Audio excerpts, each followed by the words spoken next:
So have you felt uncertainty, anxiety, restlessness? That's part of what we're seeing in the Great Resignation, but it's deeper than that. I'm going to share with you an interview I had with Kurt Andre. He's an expert in understanding the nature of systems. And how do we look at fire drills and people reacting and thinking that, gee, I just need to leave? How do we look at that through a systems lens to get an accurate perspective on how do we tackle it? I've broken up our conversation into little chunks, about 7-minute chunks, so that it's easy to digest and it's around just one particular theme. But the whole conversation was valuable to me. I think it'll be valuable to you in helping giving you some perspective and context for some of the challenges and reevaluating some of the things that are acting out the fire drills through the lens of a system.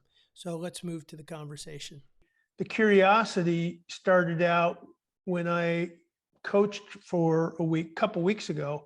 5 of the people that I spoke to essentially said, I've got a secure job, I'm making good money, but I think I need to change jobs. And so, when you hear the first one say that, you say, okay, well, what's the issue? But when you hear 5 in a week say essentially the same thing, then it reminded me of some of the things that I heard when we were at TAG and this thing called anxiety in the system. Mm-hmm. And but a lot of things are playing out because of anxiety in the system. The violence on airplanes, the resistance to come back into the office, the vaccine debate. So I thought what would be useful for me is to hear you share a little bit on your perspective on this. Well, and interesting that you had folks on that end of the continuum, and I'm sure you're probably seeing on this end, which is probably more of what I'm running into. I'm miserable. I don't like where I am. There's a toxicity in the system, but I'm going to stay because of their anxiety and because of the anxiety system. So, to me, I think anxiety is systemic and individual can show up in lots of different ways. Give me a recent example of where you've kind of encountered this thing called anxiety in the system. So you and I can unpack this a little bit, because I think the people I work with would like to hear a little more. They're experiencing this, but they don't have the language or the lens of what this means to see anxiety in the system. Right.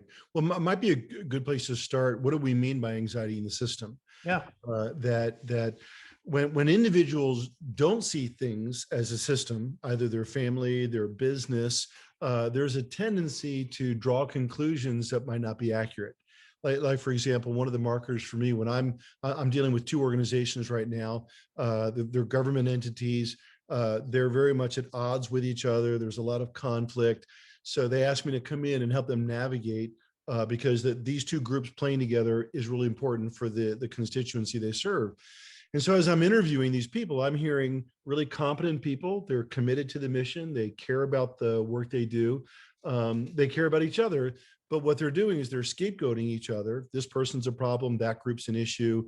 When my perception is this isn't about an individual issue, this is a systemic issue. And when we don't see things through the lens of a system, one of our tendencies is to scapegoat.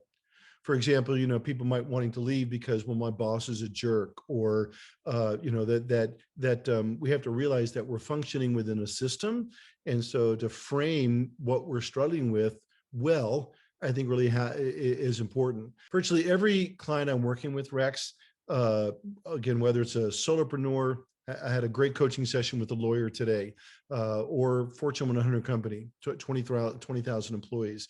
They're dealing with anxiety.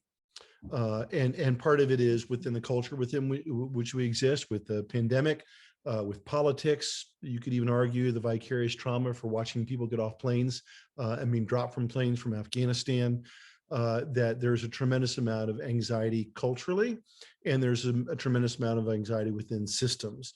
And so I'm hearing it coming up from, again, organizations, teams struggling to be effective with each other, the fear of the unknown, Just read an article today about GM and pushing pause on all these plants because they can't get chips. And so they're shutting down and taking extended pauses in Mexico, Canada, across the United States. So we're seeing anxiety in organizations just disproportionately that I think the 30 some years I've been doing this work, similar to you, it's just very unique.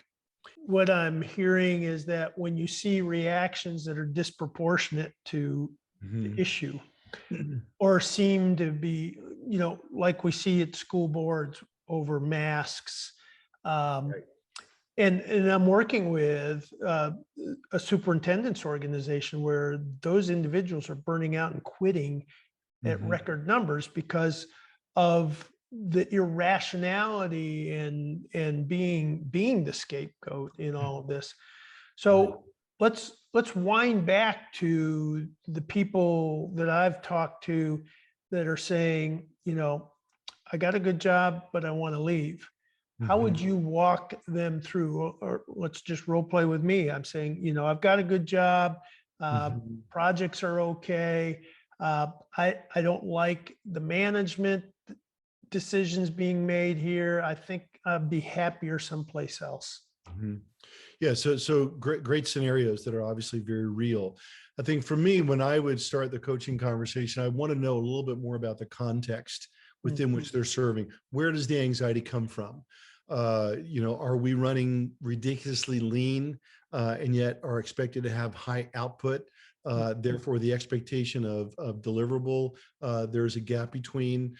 Um, I had a coaching session today with somebody. They've had multiple failure hires during COVID because the people that they're looking for, the only folk that are applying are unemployed. And in the accounting world, if somebody's been unemployed for a long time, there's a reason for that. So I would want to understand first off the context within which they're working and then how they're framing the anxiety. Because, anxiety in and of itself isn't bad. We need anxiety. It can propel us forward. It can cause us to stop. But when it's either too high or too low, that's when the problem is. So what I would want to know from the individual that I'm working with, help me understand the context within which you're working and why you're feeling compelled to think about going somewhere else. We've all heard that cliche that the grass is never greener on the other side. The grass is greener where we water it. And so before a person moves, it's like, selling a house today. You can sell a house today and make a lot of money, but then you're going to buy a house for a lot of money. So I'm hearing people that want to move. You might want to leave where you are, but that's no guarantee that where you're headed is going to be any different. They're dealing with the pandemic as well. Right. They're dealing with forces beyond their control. So I always try to start with, is there any way that we can address where you are? Because leaving creates a whole nother series of variables that might make their anxiety worse. Now, one of my big takeaways in this section is that when I am called in to deal with a situation, and every week I'm called in to deal with 3 or 4 different conflict situations, they're actually part of a bigger system. So we tackle that, but it's going to remain and show up in other ways through the blame shifting that Kurt talked about. So let's think of the system as a beast that's driving us all into different directions and making one another the problem instead of looking at the nature and what's driving the system, as Kurt was giving an illustration on. So we'll continue with the conversation, but that's my big takeaway on this piece. Look at the system nature of the challenge and look at the individual behavior as a reflection of what's going on in the system.